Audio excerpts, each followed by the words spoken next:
safety management is one of the few professions you can get into that gives you the skills and the knowledge to excel at almost any other profession within your company. In my opinion, it's a unicorn.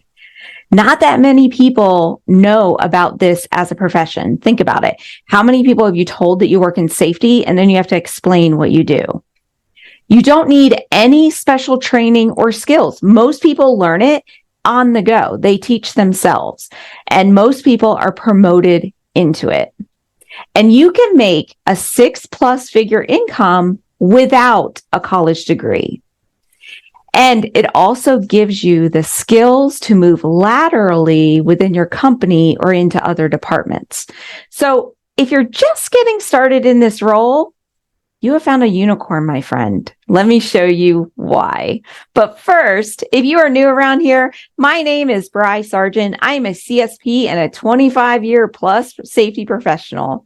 I am also the founder of the Safety Geek, where I help people just like you start and grow their careers in workplace safety. So that way you know how to do the job so well that you can move up to your dream position and dream salary. So if this is not the first time I've popped in your feed, make sure that you click that subscribe button so that way you are always notified when I get a new episode out. So why is this career a unicorn? Let me tell you. Most people who come into this profession had it fall into their lap, myself included. It is either through promotion, through forced responsibility, where they just kind of give it to you and say, you get to do it. Or maybe you just have a few added tasks that are safety related. But very few people actually start out going, I want to be a safety manager. And they go to college for safety and then they end up graduating and then getting a job in safety. Most of the time it's the other way around. You're starting out because you got promoted into it, and then you end up doing the college degree later, which we will talk about in just a second. So then what happens is that once you get into this profession, you either love it or you hate it, right? And if you fall in love with it, then you start to see it as a career. And then maybe you see like, oh my gosh, my entire life I've been in safety, which is my case. I was a safety person well before I knew that it was a profession. Now, the starting pay for somebody who is promoted into safety is generally higher than a supervisor or most other jobs that you will find around. Like you do a search on Indeed, you could typically make more money working in safety than you can in a lot of those jobs. So another reason why it is a unicorn. Now, once you know the job, once you know how to do it and you know how to do it really well, and you start treating it like a career, you could quickly move up into that higher pay scale. So my students in Safety Management Academy, their average salaries are anywhere from 75 to 90,000 if they have less than 5 years experience. And many of them make over $100,000 a year once they've been at it for 10 to 20 years. Now, there are ways that you can shortcut that and maybe make that 6-figure mark within 5 years without a college degree, but that is not what this episode is about. But this is why I call it a unicorn, because it is just one of those professions that so few people know about. You can actually make that high level salary without a college degree. Now, I'm not saying you don't ever need a college degree, because at some point it is going to stop you. But if you are the anti-higher education type person, like you just don't want to go to college, or maybe academics is not your thing, or maybe you are of an age, because maybe this isn't your first career, maybe it's your second, and you're of an age where going back to college, you're not going to see that return on investment. My point is that you don't need the college degree to get pretty high up within this profession. And that is rare. Most other professional jobs out there, you end up having to have some sort of certification or degree or something in order to actually do the job. So this is what I try to warn everybody about. There will come a point that you not having your degree will stop your career growth. So I tell people learn how to do the job really, really well and build your network, and then maybe just work on that degree on the back end, right? Like 1 course a semester or 2 courses a semester. But if you have a really strong network and you really know how to do the job and have that braggable track record of results, you can easily go pretty far within this career without that college degree. It's unicorn. So another unicorn part about this job that makes it so amazing is all the skills you gain. Because to be a safety manager and to manage and run a safety program, you need to know how to train people. You need to know how to make training programs and do inspections and make sure that corrective actions are being followed through on and that all accidents are investigated. And all of these things can be learned, right? All the skills can be learned, but as you're doing the job, you're learning all of these skills. You're learning to work with employees and work with management. You're learning how to market your safety program. You're learning how to write your safety policies, your procedures, your JHAs. You're learning how to create reports that actually tell the story of safety for your workers. And you learn to justify your initiatives to create that business case for safety or to create that return on investment. And there's so many more skills that you gain being a safety manager. So as you have all of these skills, you have really beefed up your resume. In fact, I was just talking to somebody about my resume and they're like, oh my gosh, you are qualified to do almost anything. And it is true because safety gives you all of those skills to where you are more marketable in the job market. Like it is so easy for you to take these skills in safety and transfer it into whatever is currently being hired for. Because one of the things that I have noticed in my 25 plus years is that safety is the last department to be added to a company, and safety is also the first department to be removed from a company.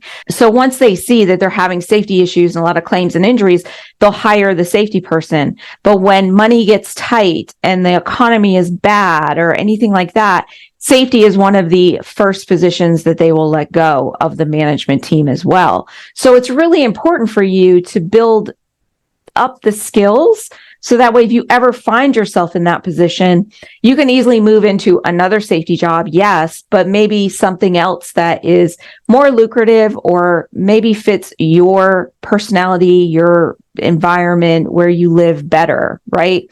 So you can easily go work as an operations manager or an administrator or a salesperson or in HR, there's lots of things that you can do when you have all of these skills in safety. And in fact, this is another reason why I call it a unicorn position is that it's very easy for a safety manager to move into operations, to make that lateral move within a company or into another company because we as safety people need to know all the areas of the business. So it makes it easy for us to just like slide into an operations role, which is actually generates a higher annual salary. When a safety person moves into operations, they excel. They are so good at what they do because they have all these skills built up in safety and they have an understanding of how everything plays together to make the department work better, because safety is one of the only departments in the organization that touches every other department. So similar to HR, similar to finance, but different than other areas, right? So like HR and finance, they touch all departments as well, but safety is part of everything that we do within a company. So whether it is the construction worker who's building the house or the skyscraper, they have to be concerned with safety. But the customer service rep who's answering the telephone, they also have to be concerned with safety. It's a different kind of safety, but it's still safety. The CDL driver needs to be concerned with safety, but then so does the salesperson, right? So safety is one of those departments that we influence all the other departments.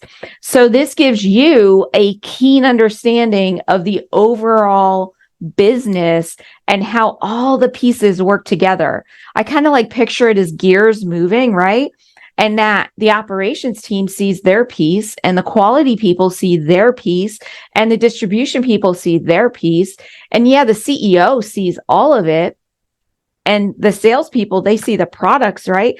But nobody really sees all of it other than maybe you and the CEO and maybe finance, maybe HR, because their work oversees everything in the organization. So because safety touches all of these parts of the business, it makes you gain these very valuable business skills, which once again makes you more marketable on the job market. So making it that unicorn job. And I always picture like, here is this person who's working in a warehouse or is like a construction worker or is maybe working on an oil rig, and they know they need a safety person at that company. So what do? They go, hey, Joe, you're now in charge of safety, right? And he might be thinking, okay, what do I do? Or shoot, I don't want to be in charge of safety. But you were just handed a unicorn. You were just handed something that can take you from that hourly worker up to like a 6-figure income in less than 5 years. All you do is need to learn how to do the job and do it well and start building a network, basically. So you might not be feeling this. You might not be feeling like, my office right here is not unicorns and rainbows, Bri. My office, I am treated more like a troll. And I get that. I've been there too. So I wanted to kind of give you some tips so that way, if you've been handed this role, what can you do to make the most out of this unicorn and make sure that it sparkles like it should? All right. So first, get really, really good at what you do. Invest in your own continuing education. The one thing that holds people back is that they will only go to classes and trainings that their boss will pay for. And when you are first handed the role, the boss is typically going to pay for like your 30-hour course, and maybe a few specialized courses, right? But then that's leaving you trapped. It's leaving you just with whatever they pay for. Personally, in my experience and the experience of people I've worked with, is that their salary skyrocketed once they made a career plan and they started paying for their own continuing education. So when you see those webinars come over in the emails, I know I see them myself all the time, like $89 webinar. If it's a skill you need to learn, then invest in yourself. Go to the seminars, go to the conferences, take the online courses, do Safety Management Academy. Shameless plug there. You're welcome to join Safety Management Academy, and I'll put a link in the show notes.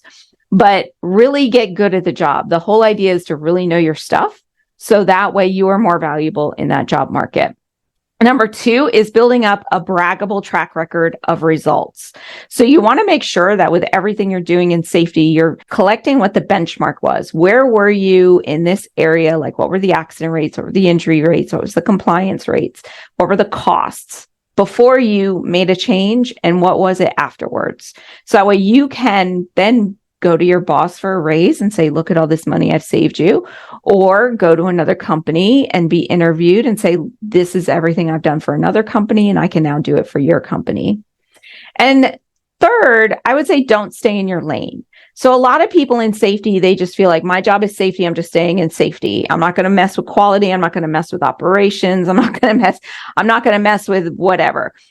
What I'm saying is, don't stay in your lane. You want to insert yourself into all the other departments. So really get to know what their goals are, what you can do to help, and how your work affects their goals. So you want to just go to them and say, hey, do you need any help with anything? I literally used to do credits and accounting for our finance department. And when the recession hit, this was back in 2008, when the recession hit, I did not get laid off because half my job was doing accounting, and it was laying off somebody who worked in accounting as well as safety. So sometimes doing those extra little tasks, although it may not be part of our job, but going, okay, I can help a little bit with this. It gives you a better understanding of the business, but then it does secure you with some job security as well. But more importantly, you really want to get to know how all the other departments work and how they measure success. So that way, when you're building your business cases, you can see the impact that you're having. And lastly, just keep learning. And I don't mean just learning about safety.